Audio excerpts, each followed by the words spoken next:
In today's video, I'm going to teach you how to create a custom header and footer in WordPress in just 5 minutes. Let's dive right in so you can give your website a personalized touch without much hassle.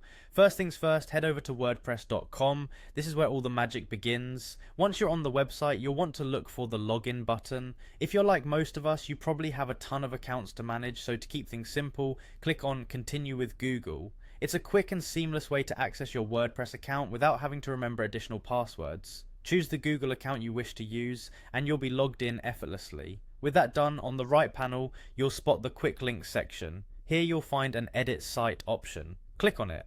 This will take you to your website's backend where you can make changes and improvements.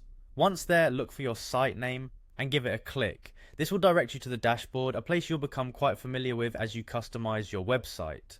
Now, let's move on to editing the header, which is an essential part of your site's overall look and feel.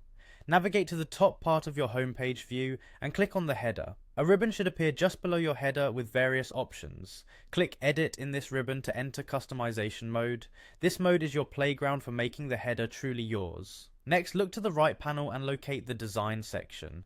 Here you'll find options to customize all aspects of your header. Feel free to experiment with different styles, colors, and text until you're satisfied with how it embodies the essence of your brand. WordPress provides a user-friendly interface so you can see changes in real time without hassle.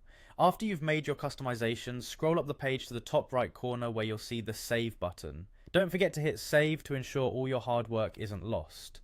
Clicking Save finalizes the design, locking in all the adjustments you've made.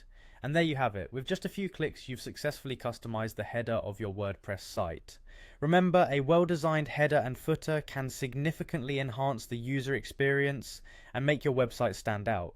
Feel free to revisit these steps as needed, whether you're working on your desktop or mobile site. Keeping your website fresh and updated can leave a lasting impression on your visitors. Thanks for watching, and I hope you found this guide helpful.